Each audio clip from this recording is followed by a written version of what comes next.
복으로라는 제목으로 우리가 말씀을 한번 생각해 보겠습니다. 이솝우화에 보면 이런 얘기가 있습니다. 부자와 가죽 장사라는 얘기가 있습니다. 어느 마을에 부자가 살고 있습니다. 그런데 하루는 그 부잣집 옆에 가죽 장사가 이사를 옵니다.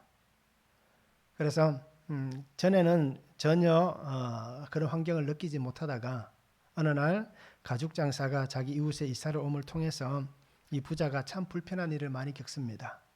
그 중에 가장 큰 불편이 뭐냐면 가죽을 이 가마에 삶을 때 보면 굉장히 악한 냄새가 악취가 납니다. 그래서 그 가죽 장사는 장사 일을 해야 되잖아요. 그러니까 매일 가죽을 삶는 겁니다. 그러니까 하루도 이 냄새가 끊어질 날이 없는 겁니다. 그래서 이 부자가 참다가 못 참고 가서 얘기를 합니다. 제발 다른 데 가서 좀 일할 수 없느냐라고 얘기를 합니다. 그리고는 그러한 얘기를 몇 번이나 합니다. 가서 제발 좀 이 일을 옮기든지 아니면 그만두든지 이렇게 했으면 좋겠다라고 얘기합니다. 그러니까 가죽 장사는 뭐라고 얘기하겠습니까? 알겠습니다. 제가 곧 이 일자리를 옮기든지 이사를 가든지 하겠습니다. 라고 그렇게 와서 얘기할 때마다 그렇게 대답을 합니다. 그런데 놀라운 것은 뭐냐면 이 가죽 장사가 약속만 합니다. 그리고는 쉽게 그 일을 진행을 시키지 않습니다. 우리도 어떻습니까? 그렇지 않겠습니까? 내가 지금 터전을 옮겨서 이곳에서 정착하고 이제 살려고 하는데 누군가가 와서 당신 좀 가라, 이사 가라 라고 얘기하면 쉽게 그 자리를 떠나갈 사람이 과연 몇 명이나 되겠습니까? 그래서 이 가죽 장사도 약속만 늘 하는 겁니다. 와서 얘기하면 예 알겠습니다. 제가 그렇게 하지요. 라고 얘기합니다. 그러다 또 시간이 지나고 또 그렇게 합니다. 계속해서 반복되는 어느 날 이 부자가 이제는 오는 횟수가 시간이 전에 한 이틀에 한 번 왔다면 이제 한 4일에 한 번, 한때는 한 일주일에 한 번 이렇게 찾아오는 겁니다. 그러다가 차츰 어떤 일이 벌어집니까? 이제는 그 부자가 가죽 장사 집에 찾아오지 않는 일이 벌어집니다. 그 이유가 분명히 있습니다. 왜 그 역한 냄새를 맡으면서도 시간이 지나니까 이 부자가 찾아오지 않겠습니까? 사람이 그 환경에 적응이 되는 겁니다. 그 냄새가 이제는 습관이 되는 겁니다. 그러다 보니까 시간이 지나가면서 재촉하지 않는 일이 발생합니다. 그래서 결국 그 가죽 장사도 이사를 가지 않고 전에 그렇게 불편했던 관계가 아무 문제 없이 그렇게 서로 살아가는 모습들을 보여줍니다. 이것을 이솝우화에서 습관이라고 얘기합니다. 그래서 습관이 얼마나 무서운지 또 습관이 얼마나 중요한지에 대해서 이 이솝우화에서는 얘기를 합니다. 그래서 이렇게 얘기합니다. 어떤 고생도 습관이 되면 고생이라고 생각되지 않는다. 그리고 무슨 일이든지 습관이 되어 익숙해지면 마음에 거슬리지 않게 된다라고 얘기합니다. 그렇게 불편하던 것도 습관이 되면 전혀 나에게 불편하지 않게 된다라고 얘기를 합니다. 그렇게 역한 냄새가 좋을 리는 없잖아요. 그런데 그것이 습관이 되다 보니까 그냥 아무렇지도 않게 지나가게 되는 겁니다. 심지어 우리 그런 일도 가끔씩 있지 않습니까? 가정에서 보면 부부관계에 있어서 둘 중에 한 사람은 코를 고는 사람이 있을 거예요. 그죠? 그러면 처음에는 참 불편하잖아요. 그래서 내가 저 사람보다 먼저 잠을 자야지 하고 생각할 겁니다. 그런데 시간이 지나면 어떤 일이 벌어질까요? 많은 사람들이 그렇게 얘기하더라고요. 그 소리가 자장가가 된다라고 얘기합니다. 그렇게 불편한 소리가 없으면 나중에는 잠자기도 쉽지 않다라고 얘기할 만큼 습관이 참 무서운 겁니다.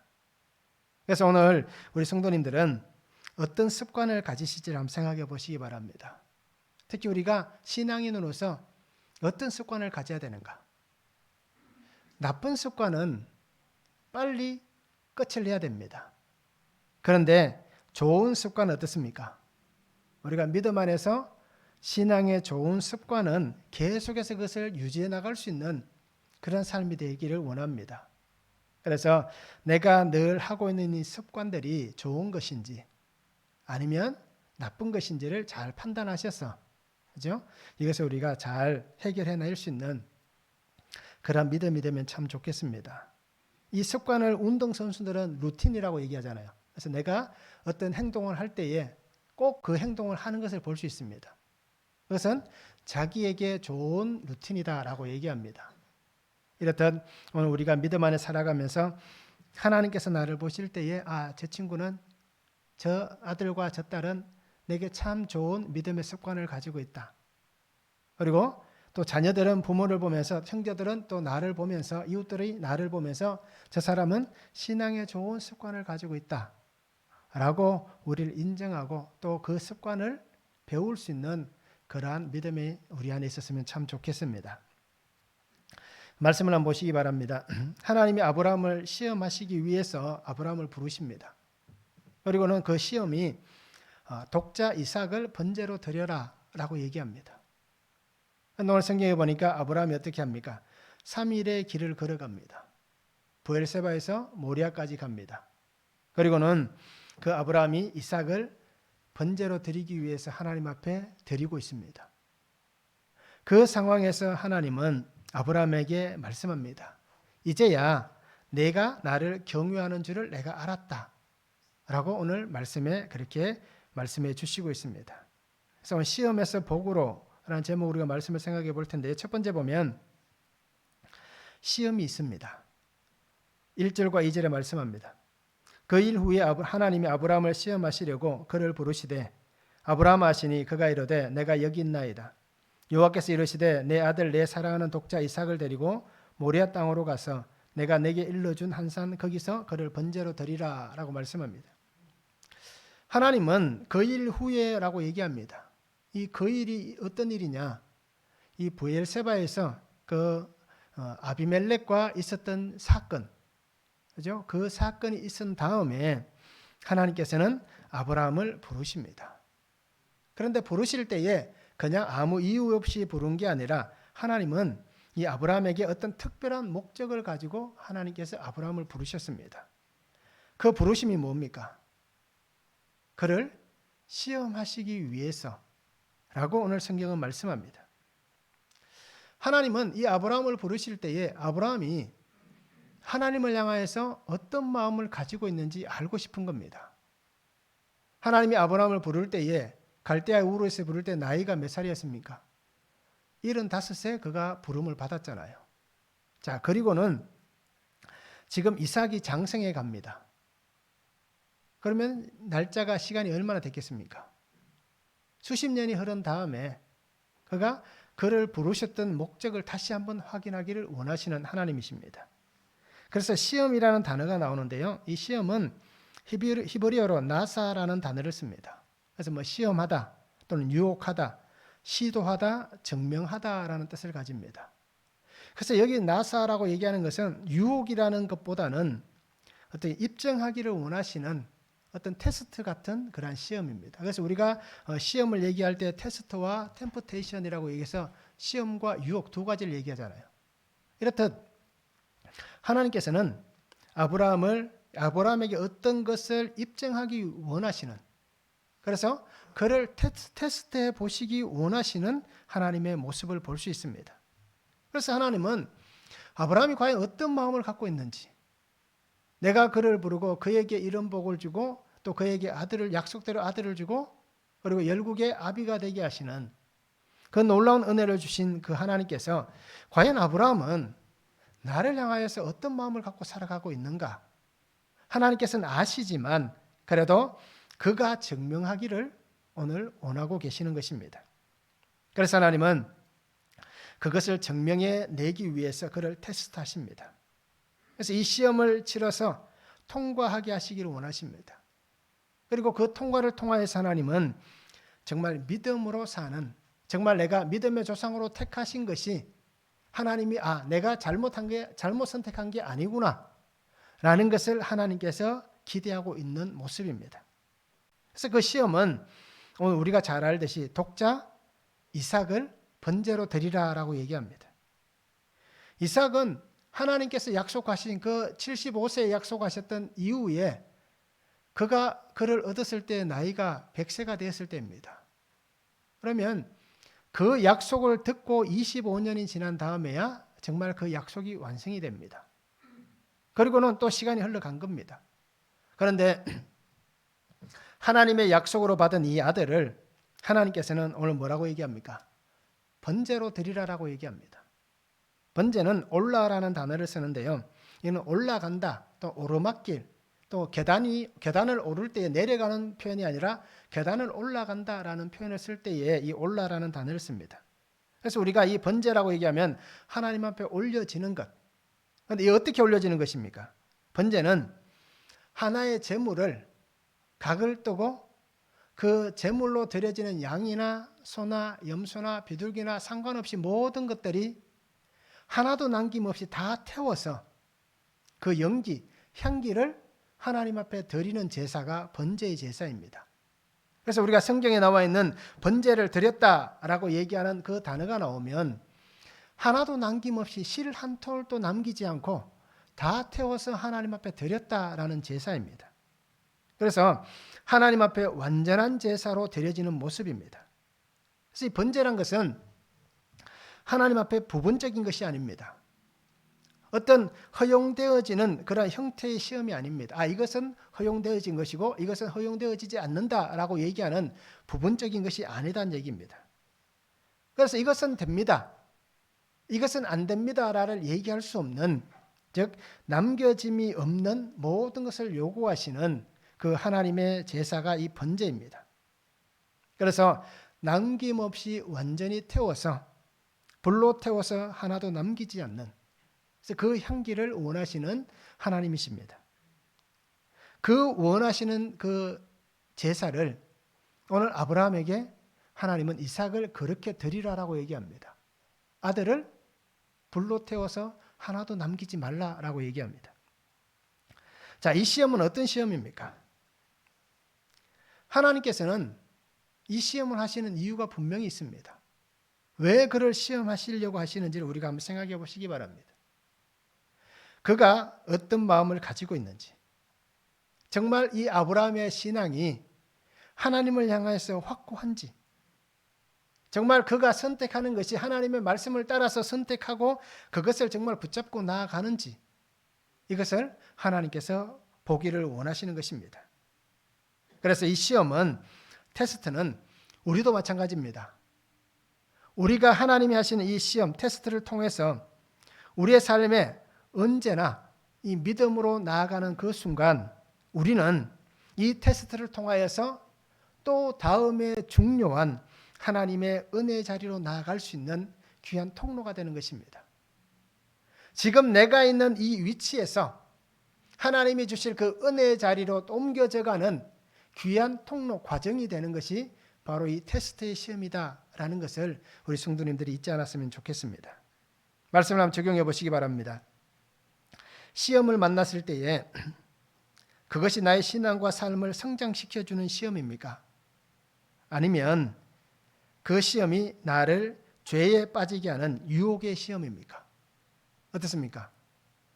우리는 하나님이 나를 테스트해 가시는 그 시험 가운데 있는지, 아니면 죄의 유혹 가운데 빠져 있는 그 시험인지, 우리가 이것을 한번 말씀으로 적용해 보시길 바랍니다. 그래서 아마 저도 마찬가지고 대부분의 많은 사람들은 하나님이 이 테스트 하시는 시험에 있는 게 아니라 대부분의 95% 이상은, 아마 우리가 살아가는 삶의 95% 이상은 뭐 더 되겠죠.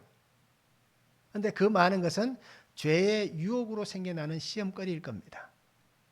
그러니까 우리가 이러한 시험들을 만났을 때에 이것을 잘 분별해 내시기를 원합니다. 그래서 만약에 이 시험이 우리에게 온다면 우리가 어떻게 이것을 이겨내야 할지, 그리고 하나님께서 이것을 통해서 내게 무엇을 원하시는지를 우리가 아버지의 마음을 찾아볼 수 있는 그러한 말씀으로 적용해 보기를 원합니다. 두 번째는 3일의 시간이 주어집니다. 3절에서 5절입니다.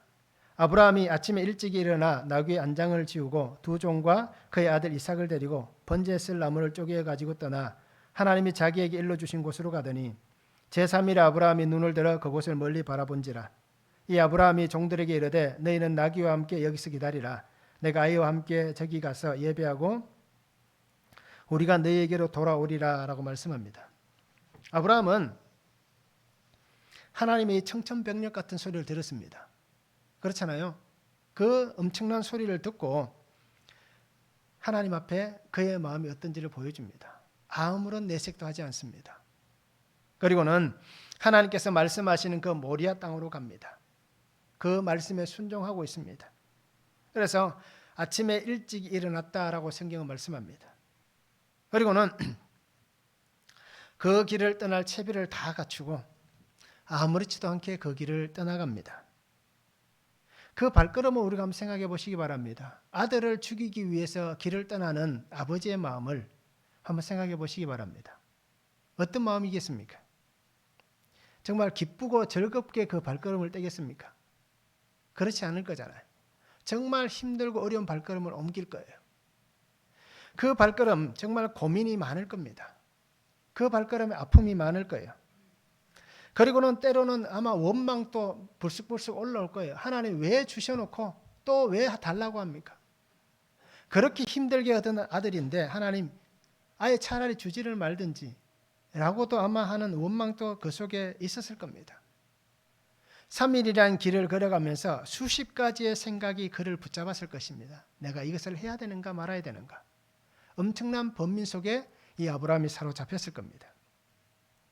그럼에도 아브라함은 어떤 말도 하지 않습니다. 함께 가는 두 종에게도 얘기하지 않고 그 아들 이삭에게도 얘기하지 않습니다. 묵묵히 그냥 그 길을 걸어갑니다. 오늘 성경은 3일 길이다라고 얘기합니다.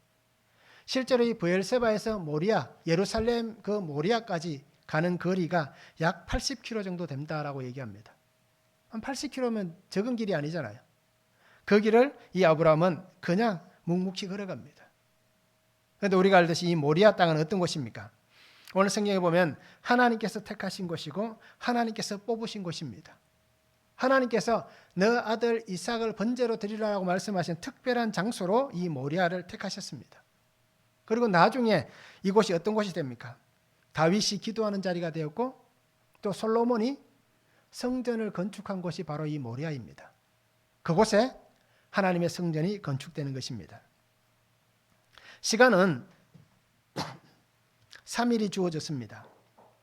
이 3일의 시간은 누구에게 더 우호적일까요? 하나님에게 이 시간이 더 우호적일까요? 아브라함에게 이 시간이 우호적일까요? 길다면 참 긴 시간입니다. 72시간은. 그런데 또 짧다면 굉장히 짧은 시간입니다.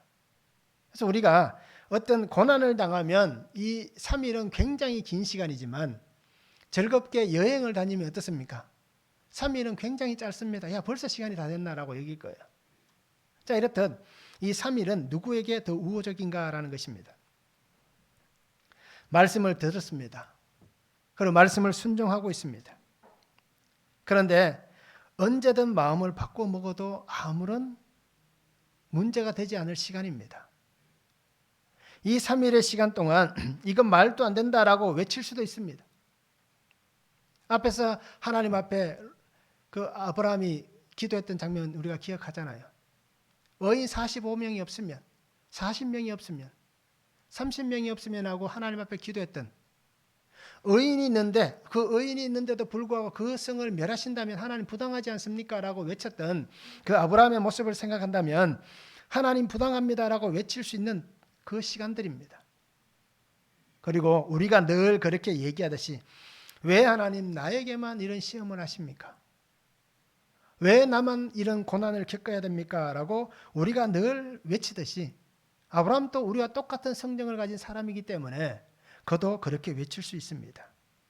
그리고는 하나님 나는 이거 못하겠습니다.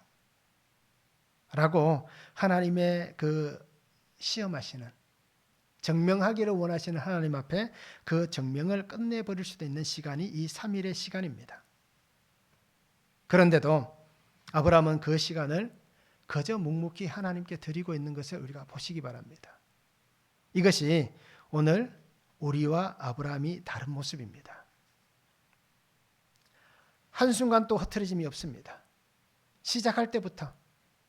그리고 우리가 성경에 나와 있는 이 사건을 알기 때문에 끝나는 그 순간까지 아브라함은 한순간 또 흐트러짐 없이 하나님 앞에 자신의 온전한 마음을 보여주고 있습니다. 그리고 오늘 종들에게도 얘기하잖아요.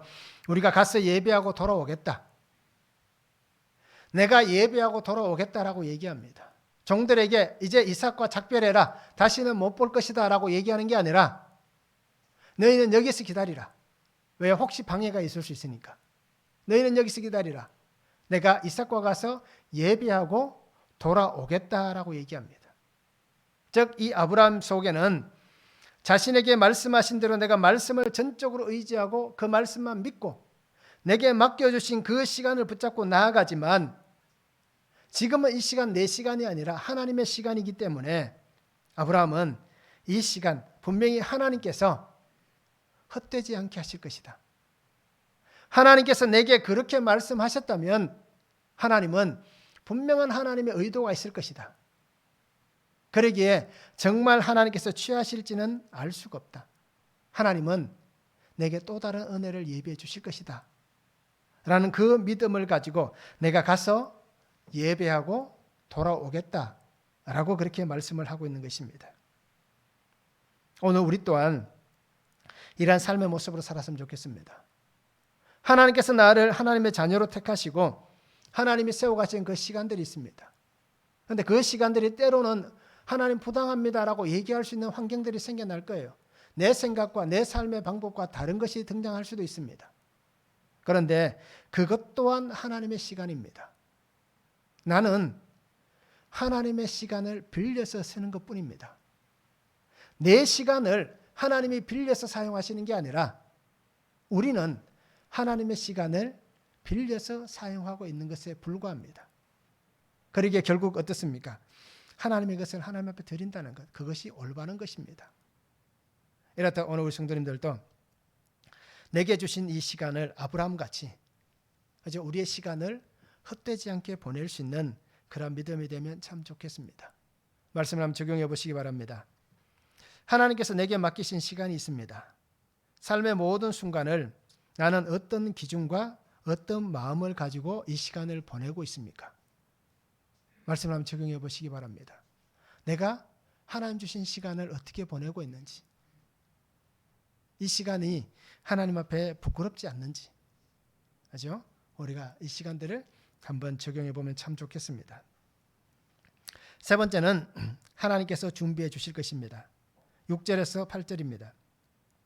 아브라함이 이에 번제나무를 가져다가 그의 아들 이삭에게 지우고 자기는 불과 칼을 손에 들고 두 사람이 동행하더니 이삭이 그 아버지 아브라함에게 말하여 이르되 내 아버지 아니. 그가 이르되 내 아들아 내가 여기 있노라. 이삭이 이르되 불과 나무는 있거니와 번제할 어린 양은 어디 있나이까. 아브라함이 이르되 내 아들아 번제할 어린 양은 하나님이 자기를 위하여 친히 준비하시리라고 두 사람이 함께 나아가서 말씀합니다.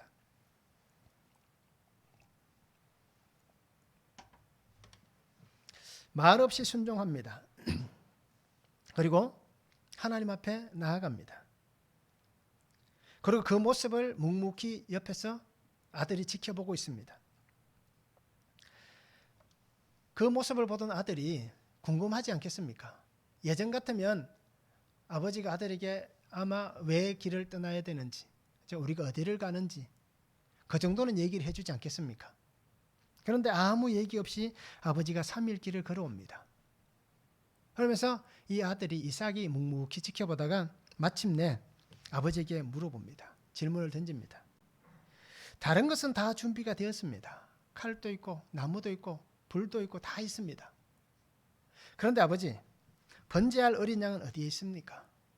예전 같지 않잖아요. 예전 하나님 앞에 제단을 쌓으려면 아버지가 아들에게 얘기해서 이거 준비해라 라고 얘기할 거예요. 그래서 충분히 잘 이렇게 선별해서 그죠? 잘 했습니다. 그런데 아무 얘기도 없고 특별히 가져갈 양도 없습니다. 그래서 이 아들이 궁금해서 물어보는 거, 마침내 물어보는 거예요. 지켜보다가 과연 아버지가 어떤 모습인지를 얘기하는 겁니다.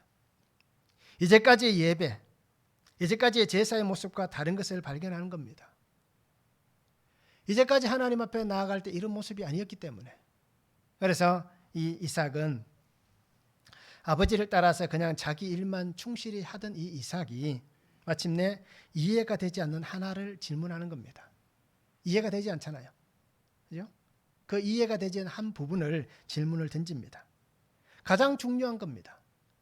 거룩하게 깨끗하게 준비되어진 그 번제할 짐승이 있어야 되는데 그것이 없기 때문에 이 아버지에게 묻습니다. 그때 아브라함이 이렇게 대답합니다. 하나님께서 자기를 위해 친히 준비하실 것이다. 아버지의 대답도 참 기가 막힙니다. 하나님은 분명히 얘기했잖아요. 이삭을 번제로 바치라 라고 얘기했습니다. 그런데 아버지는 자식에게 너가 하나님이 원하시는 번제물이다 라고 얘기하지 않습니다. 어떻게 아버지가 아들에게, 자식에게 내가 너를 죽여야 된다 라고 얘기할 수 있겠습니까? 이 아버지의 마음 우리가 잘 보시기 바랍니다. 그 아픔, 그 고통을 느껴보시기 바랍니다. 오늘 이 말씀을 통하여서 하나님께서 우리에게 보내주신 그 구속의 주님도 우리가 한번 생각해 보시기 바랍니다. 그 아버지의 마음이 어떠했겠는지 우리가 이것을 잘 붙잡아 보시기 바랍니다. 아브라함은 분명 이런 기대가 있었을 거예요. 하나님께서 준비해 주실 것이다. 하나님이 자기를 위해서 친히 준비해 주실 것이다. 이삭 너가 아닌 준비되어진 하나님의 은혜가 분명히 있을 것이다. 다니엘서 3장 18절에 보면 그렇게 아니하실지라도 라는 말씀이 나옵니다. 다니엘의 세 친구가 그 풀무불 앞에서 얘기하잖아요. 하나님께서 우리를 구해주시지 않는다 할지라도 그렇게 하지 아니하실지라도 라는 그 신앙의 고백같이 이 아브라함도 분명히 하나님께서 준비해 주실 것이다. 자기를 위해서 친히 준비해 주실 것이다. 그런데 혹시라도 하나님께서 그렇게 하지 않는다 할지라도 나는 마음을 바꾸지 않겠다. 나는 너를 번제로 드려야 된다. 그런데 그것 또한 하나님께서 준비하신 것이다. 이 모든 환경, 이 시간, 지금 우리가 겪어야 되는 이 고통, 내가 넘어가야 될 이 눈물의 골짜기, 내가 넘어가야 될 이 정말 수많은 상처의 아픔들, 이 모든 것 또한 하나님께서 준비해 주실 것이다. 준비하신 것이다. 그러기에 내가 살아가는 이 삶의 터전에서 하나님이 내게 그렇게 하지 아니하실지라도, 내게 건강을 주지 아니하실지라도, 내게 넉넉함을 허락하지 아니하실지라도, 내게 좋은 환경을 허락하지 아니하실지라도 나는 하나님 앞에 하나님의 준비하심을 보게 될 것이다 라는 이 고백입니다. 그리고 우리 성도님들도 이 아브라함과 같은 이 변함없는 마음과 결단으로 우리가 신앙 안에 복되게 살아갈 수 있는 삶이 되면 참 좋겠습니다. 말씀을 한번 적용해 보시기 바랍니다. 하나님을 믿고 하나님을 잘 기다리고 있습니까? 아니면 기다리지 못하고 혹시 다른 것에 기웃거리지는 않습니까? 어떻습니까? 정말 말씀을 딱 붙잡고 기다립니까? 아니면 하나님 나는 못 기다리겠습니다. 다른 누군가의 도움을 받아야겠습니다. 하고 다른 것에 기웃거리고 있지는 않는지 우리가 말씀을 통해서 한번 적용해 보시기를 바랍니다. 네 번째는 순종 안에 여호와 이레의 은혜가 임합니다. 9절에서 14절에 말씀합니다. 하나님이 그에게 일러주신 곳에 이른지라 이에 아브라함이 그곳에 제단을 쌓고 나무를 버려놓고 그의 아들 이삭을 결박하여 제단 나무 위에 놓고 손을 내밀어 칼을 잡고 그 아들을 잡으려 하니 여호와의 사자가 하늘에서부터 그를 불러 이르시되 아브라함아 아브라함아 하시는지라 아브라함이 이르되 내가 여기 있나이다 하매 사자가 이르시되 그 아이에게 내 손을 대지 말라 그에게 아무 일도 하지 말라 내가 내 아들 내 독자까지도 내게 아끼지 아니하였으니 내가 이제야 내가 하나님을 경외하는 줄을 아노라. 아브라함이 눈을 들어 살펴본즉 한 순양이 뒤에 있는데 뿔이 수풀에 걸려 있는지라 아브라함이 가서 그 수장을 가져다가 아들을 대신하여 번제로 드렸더라. 아브라함이 그 땅 이름을 여호와 이레라 하였으므로 오늘날까지 사람들이 이르기를 여호와의 산에서 준비되리라 하더라 말씀합니다. 순종 안에 하나님의 임재가 하나님의 여호와의 이레가 준비하신 은혜가 분명히 있습니다. 하나님과 아브라함과 이삭의 관계가 어떻습니까? 올바르게 이 관계가 연결되고 있습니까? 관계가 제대로 형성되어져 있는가라는 것입니다. 신앙에 있어서 아버지의 하나님이 나의 하나님이십니다 라는 고백이 과연 이 이삭에게 있었겠냐라는 겁니다. 그래서 하나님, 아브라함, 이삭 이 관계가 형성된 것이 올바른 관계가 형성되어 있는가를 우리 성도님들이 한번 보시기 바랍니다. 이 이삭이 하나님은 이제 나의 하나님입니다. 아버지 하나님이 나의 하나님이십니다. 라는 이 고백을 할 수 있는지를 한번 보시기 바랍니다. 정말 그렇게 고백할 만큼 이 3자의 관계가 바르게 형성되어 있는가? 오늘 우리가 생각해도 마찬가지입니다. 내가 믿는 그 하나님이 자식들이 아버지의 하나님, 어머니의 하나님이 나의 하나님이십니다. 때로는 형제들이, 그죠? 뭐 형님이나 동생이 될 수 있겠죠. 자네가 믿는 하나님이 나의 하나님입니다. 라는 이 고백이 있을 수 있는지, 그 관계가 정말 하나님 안에서 바르게 형성되고 있는지를 우리가 보아야 됩니다. 오늘 성경은 아버지가 자식을 묶습니다. 그리고 제단을 벌여놓았습니다. 그리고 그 제단 위에 자식을 올립니다. 묶어가. 그리고는 칼을 들어서 이 아들을 죽이려고 합니다. 그 순간까지 그 아들의 눈에 아버지가 과연 어떤 사람으로 보였을까요? 자기를 결박하는 아버지의 모습이, 또 칼을 들어서 자기를 내려치려고 하는 아버지의 모습이 과연 자식에게 어떻게 보였을까요? 그것을 바라보면서 이 이삭이 아버지가 믿는 하나님은 도대체 어떤 분인가? 하나님이 어떤 분이시기에 자식을 이렇게 번제로 드리라고 하는지, 그 하나님은 어떤 분이신가라는 그 의문이 생기지 않았겠습니까? 아버지를 바라보는 그 눈빛이 하나님을 바라보는 눈빛과 똑같습니다. 이해가 됐겠습니까? 이해가 되고, 그죠?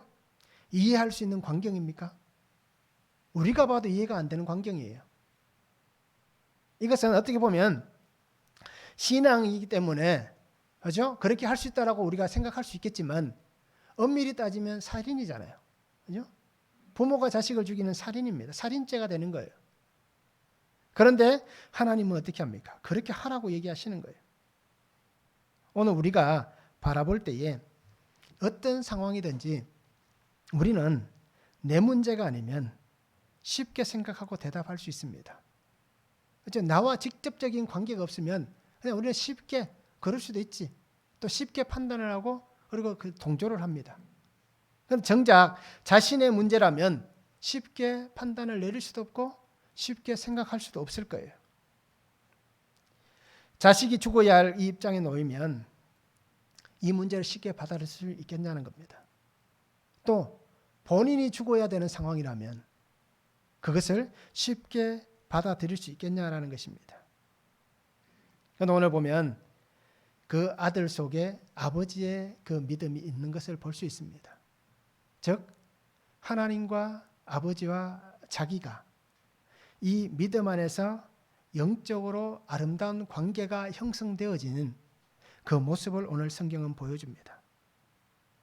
먼저는 아버지가 하나님께 순종을 했습니다. 그리고 아들은 아버지에게 순종을 하고 있습니다.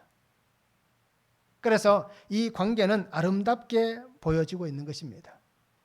하나님 안에서 아브라함과 이삭의 이 관계가 영적으로 아름다운 은혜가 세워지는, 아름다운 영적 관계가 흘러가는, 우리가 늘 말씀드리는 하나님 앞에서 영적 후사가 세워져가는, 죽음 앞에서 하나님께서 세워가시는 영적 후사의 관계가 지금 완성이 되는 것을 보여주고 있는 겁니다.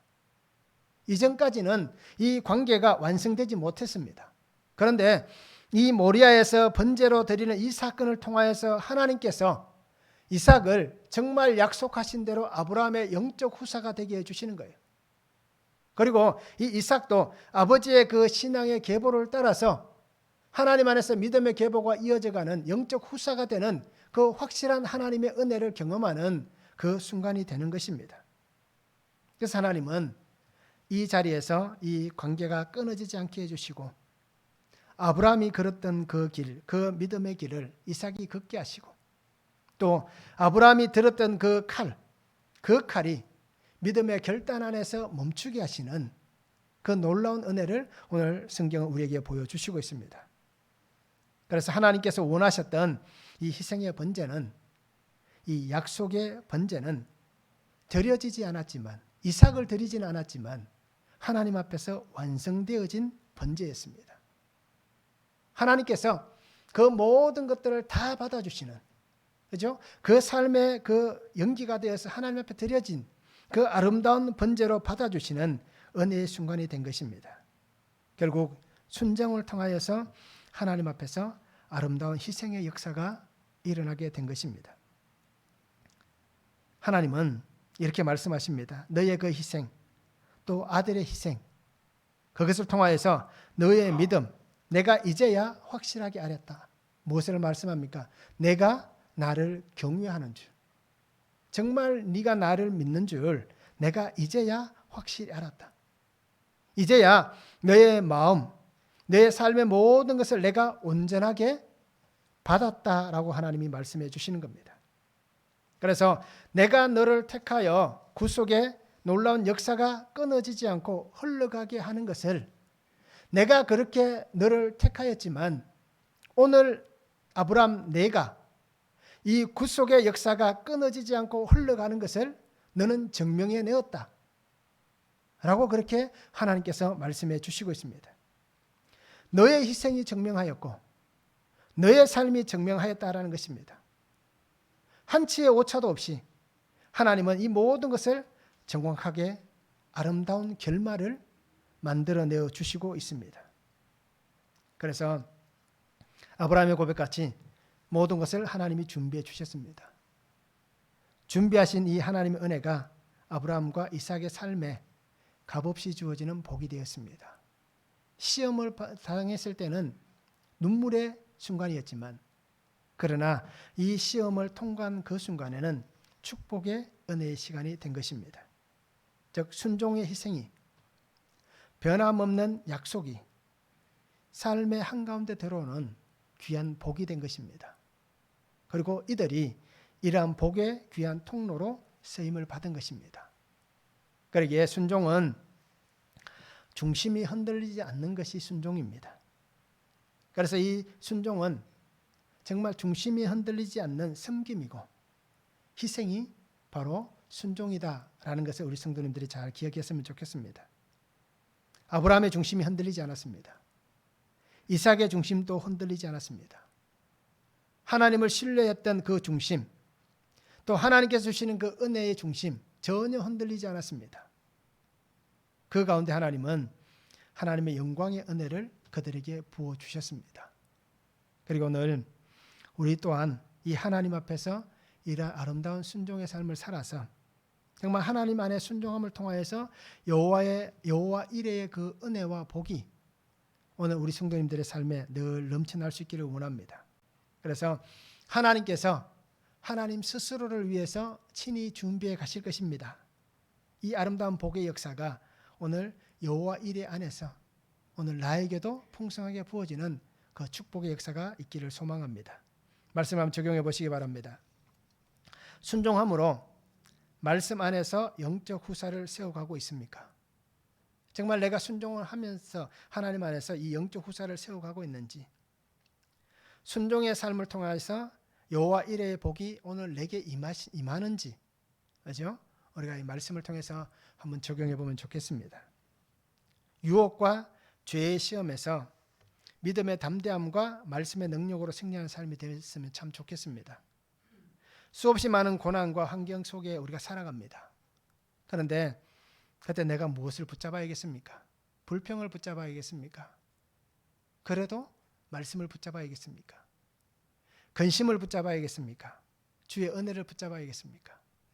내가 무엇을 붙잡아야 될지, 그리고 내가 무엇을 구해야 할지 분명하게 잘 분별해 내시는 그러한 믿음의 삶이 되면 좋겠습니다. 그래서 우리는 하나님의 마음을 잘 바라보시기 바랍니다.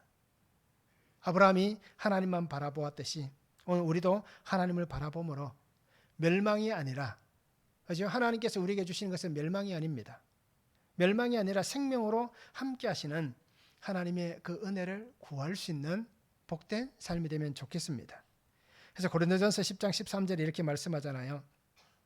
사람이 감당할 시험 밖에는 너희가 당한 것이 없나니 오직 하나님은 미쁘사 너희가 감당하지 못할 시험 당함을 허락하지 아니하시고 시험 당할 즈음에 또한 피할 길을 내사 너희로 능히 감당하게 하시느니라. 하나님의 마음은 이 마음입니다. 시험을 통해서 끝내겠다가 아니라 시험을 통해서 더 아름답게 해주시겠다라는 것이 아버지의 마음입니다. 그리고 오늘 성도님들이 구속의 은혜 가운데 복을 세워가시기 바랍니다. 내가 믿음 안에 영적 후사가 되시고 또 영적 후사를 세워가는 그 하나님 은혜 안에서 그죠? 증명해낼 수 있는 삶이 되기를 원하고 또 하나님의 준비하신 그 은혜의 복이 우리의 삶 가운데 날마다 넘쳐나는 그 아름다운 일들이 일어날 수 있기를 주님의 이름으로 축원합니다.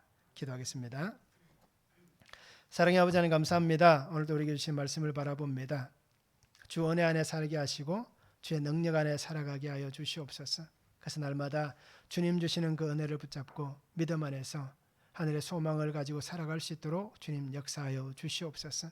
아브라함이 끝까지 순종하며 하나님 앞에 있었던 것 같이 또 이삭이 그 아버지에게 순종하며 끝까지 있었던 것 같이 우리 또한 하나님의 말씀 안에서 순종함을 통하여서 아버지 하나님 주시는 그 은혜 안에 여호와 이레의 복을 누릴 수 있도록 여호와 이레로 임하시는 하나님을 만날 수 있도록 아버지 은혜 위에 은혜를 더하여 주시고 또 내가 살아가는 모든 삶의 시간이 내 시간이 아니라 하나님의 시간을 내가 빌려 쓰는 것임을 잘 기억하여서 하나님의 시간 안에서 하나님의 그 기쁨이 될 수 있는 복된 성도가 되게 하시고 또 우리의 모든 삶의 터전에 아름다운 믿음의 계보가 흘러가며 영적 후사들을 날마다 세워가는 그 믿음의 능력이 있도록 아버지 은혜 위에 은혜를 다하여 주시옵소서. 감사를 드리며 예수 그리스도 이름으로 기도하옵나이다. 아멘.